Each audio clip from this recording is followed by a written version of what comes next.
Hi guys, it's Brianna here with Red Lips and Nails, and we're bringing you your first ever Money Management Monday segment. I'm here with my husband Eric, and for those of you who don't know Eric, he is a financial wizard. Not only wizardy because he keeps my spending under control, which is can be very challenging, but he's also very wizardy in that he can find a lot of different things to do with money that that can grow it, that can save it, that can help you invest it. So each one of these segments that we want to bring to you on Mondays is going to provide you with a different tip or advice on how you can use your money more wisely.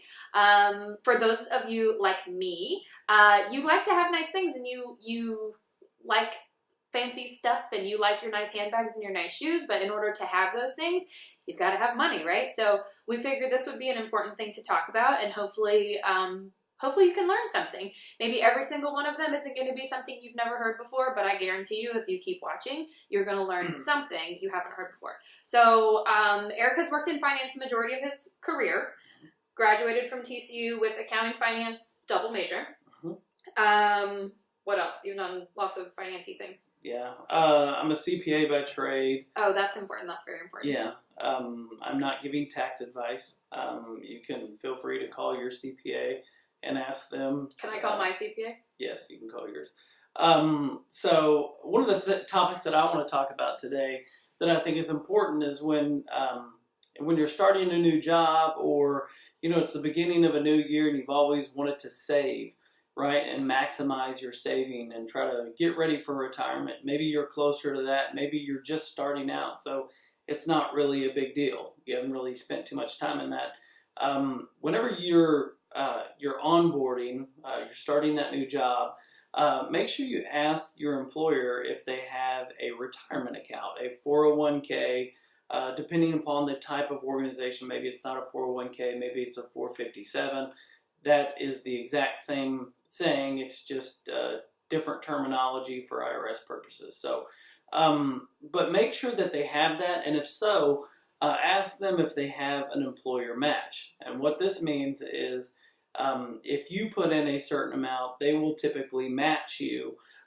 Maybe not dollar for dollar, but it may be for every dollar you put in, they'll put in 50 cents. So there's a lot of different kind of matching philosophies that organizations have. There's also a vesting period where they'll match you, but you have to stay a certain period of time, a certain tenure to actually get credit for what they've put into your account. So you can ask all those things, but I want to recap some. I want to make sure I understand what you're saying. So you put in money into your retirement account. Most companies, you're saying all companies or most companies? Most companies will match a portion of that. Yes. So if I put in $100, my company might put in $50 into my savings. If you put in, if it was a 50 cents for every dollar you put in, that's exactly what it would be. Okay. So then if they have a vesting period of I don't know, how long are vesting periods usually? Typically 5 years. So every year, it's not uncommon for every year you're there, you get 20% of what they've put into your account. So what happens if I don't stay at a company 5 years, and what if I leave? Well, it depends what the vesting schedule looks like. If you stay 2 years, you would get 40% of what they had put into your account. Okay. Right. So you'll need to ask those questions and look up that information. But the key is that's compensation, right? If you're not maximizing the employer match, you're leaving money on the table. And it may not seem like much, but when you really start looking at those numbers and the compounding effect and the interest that they can actually earn over multiple years, you'll be very, very impressed. And I'm going to calculate. Go ahead. It could shave, 5 years off your retirement goal, especially if you start when you're younger. I think one of the things that the older generation is seeing is Social Security is not enough. So you need something else to supplement your lifestyle and your income besides Social Security. Yeah, so I was definitely guilty of, in my first couple jobs, I didn't participate in any of that. And so I started dating Eric, and he's like, what are you contributing to your 401k? And I'm like 20 years old. Like, what, so it didn't seem... The answer was nothing. I don't know if it was nothing, but it It was close to nothing. Maybe close to zero. Close to zero. Very as close to zero as you can get. Like a penny. Maybe one. And so Eric forced me to max out everything. And so I didn't really start to realize that this is extremely important until recently, because I started thinking about, like, you know, do I want to work forever, or do I want to retire and then go to the beach and maybe have a house in watercolor Florida? Like, what are all these things that I want to, like, actually do? And so if you don't want to work forever, then you have to start thinking about, like, what is the potential age that you'd want to retire? So if you want to retire, like, when do people retire? 65. I don't even want to be that old. Like, so like 50. Yeah. So let's say I'm 50, and I'm gonna hopefully live till I'm like 90, 100. How old do people live? I don't know. That's like 90-ish. So that's 40 years, right? That I have to live my life without any, like, consistent income. So that's what this 401k situation's for, and that's what all of these different savings methods are for. And so all of those years of people, the business contributing money, that's going into that savings for you to live without having to work later. So using your example of contributing, is it $100 a paycheck? Yes. Okay, $100 a paycheck, and then how many paychecks in a year? 26. 26. So 50 would be what the employer would match times 26.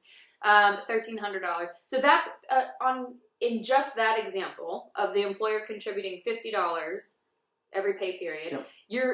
That would be $1,300 of free money times, like, how many years am I going to work? So if I'm 20 and I'm going to work till I'm 50, that's 30 years times 30. So that's $40,000, y'all. And that's just in this little example. So, like, it's probably more. And there's interest on top of that, and obviously that'll be invested. So, you know, that's interest free. Can you imagine leaving $40,000 on the table? Yeah. I also think it's important, especially if you're just starting in your career. You've never really got a normal paycheck anyway, so you're not used to the money. So if you set it up at the very beginning, I think that's one of the biggest things that people do. Is at first they're like, well, I have bills to pay and everything else. More than likely, you're going to be able to pay your bills without that $100 that you have to defer. You're not going to have to pay tax on that, right? So if you have that 10% taken out of your check, or whatever it may be, whatever amount you want to, you don't have to pay tax on that. So it just reduces your tax burden at the end of the year, and then also the organization is going to give you more money.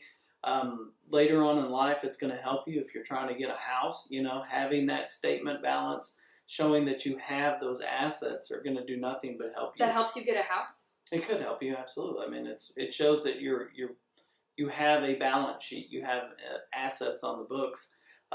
That's very important when they're looking to say, hey, could this person pay their bill? And I'm not going to get into this, but typically on some of these plans, you may even have the opportunity to borrow against it for a first-time home buyer. So, I mean, there may even be a way to access that money. I would never tell you to do that, but hey, it's an option. So it's just very important. Don't hesitate to start it. I have a question. So I think a lot of people's frustration or challenge when they're thinking about contributing to their retirement or maxing out their contribution to their retirement is the fact that they need the money now. Like, they're like, I need it to survive, right? So I can't put what's normally like the highest, like 14% or something, or how much can you put into 401k? It's a dollar amount. I can't remember. So a percentage of your check. Whatever. So if you don't want to max it out, though, like, you don't want to take that max amount of dollars and put it into your 401k. And just to clarify, I'm not saying you have to max out the IRS threshold amount. What I'm saying is max out if the employer says that they will provide a match up to 6%. I'm saying you need to put in 6%. You need to maximize what the employer... The free money. The free money. Maximize the free money. Yes. You don't have to necessarily meet the threshold amount that you're allowed to that makes send sense. into your 401k every year by the IRS. I'm saying to truly maximize your compensation, you need to maximize what the employer is willing to contribute. Okay, that makes sense. So, dying. So for the people who are having a really hard time giving up that portion of their paycheck because they need it to pay bills, what advice would you give to that person? I would, people use need and want interchangeably. And so I do that. I would suggest that you really figure out if you need it. Yes, it would be nice. It's always nice to have more money. But if you don't truly need it, try to cut in other areas because it is something that can be a game changer down the road that allows you that opportunity to retire early. And so I would just try to cut in other areas. And again, especially if you're starting out in your career, you probably don't need it. You want it, but you don't need it. And so, I don't think probably a lot of people that are going to be watching my stuff. I probably have some little young, awesome girls watching the video, but I think or a lot if of you're people going are back like to my work, age. yeah. I mean, a lot of people they'll have kids and they'll go back and going back to work. That's a good it's point. just one of those things where if you train your mind that you didn't have it to begin with, you'll never miss it, right? And so I think that's one of the things that's important is if you set it up originally at the very beginning and you never knew it was there because you were always sending it to your retirement, and you'll turn around and next thing you know you'll have $50,000. And I think it's just really, really important. That's awesome. So the reason that we wanted to talk about this first is because this is something you can go do today, like right now. You can go to work tomorrow or today, it's Monday, and you can go to your HR department. I'm like, where do you even go? I feel like I just defer everything to him on this, but it's super important to know this stuff, y'all. So that's why I have my CPA living in my home, because it's very important. There's other reasons. Rent's not cheap. But you definitely want to go talk to them about this, because if you are not maximizing that free money potential, where if your employer has a match, if you are not putting in your contribution to that percentage what they match, then you're really just leaving money on the table. Absolutely. So that is... And again, just to kind of piggyback off that, we just finished FY17. You do have a... That means fiscal year for those of you, like... Or calendar year. Normal people. So... FY? It's calendar year and fiscal year. And fiscal year, okay.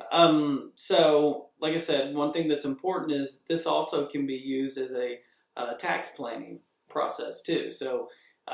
if you do have money and you're living fine, you're meeting all your budgetary needs, by putting more into the retirement plan, you're obviously going to be taxed less as well, because that's not take-home money.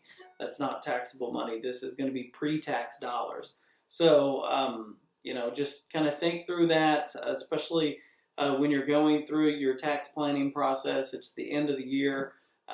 You've got until mid-April to get your tax filing done. At that point in time, really evaluate how you did, and you may have an opportunity to kind of send a little bit extra money to your 401k and reduce that tax liability. Those are a lot of words that make my eyes get glossy. But that's excellent advice.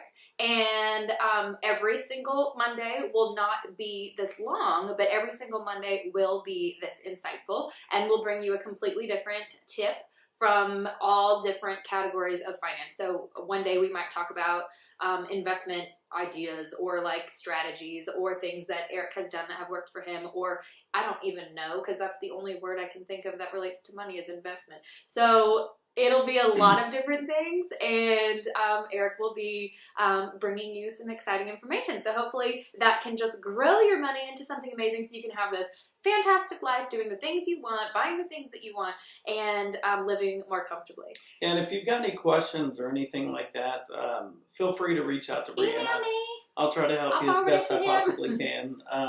But again, take it very seriously, because it is. I think it's one of those things in life that it's easy to put off, but it is such a reward whenever you have that opportunity. When maybe you're tired and you don't want to work anymore, guess what? Because you made that sacrifice throughout your career, you have the ability to do that. So, future benefit, yo. Future benefit. So if you have any other questions, anything... redlipsandnails@icloud.com. Yeah, tag me, bro. You could tag me. I love that people could also tag me. That's right. I'm going to put this on YouTube, and I think you can tag people on YouTube. All right, y'all have a good night. Bye.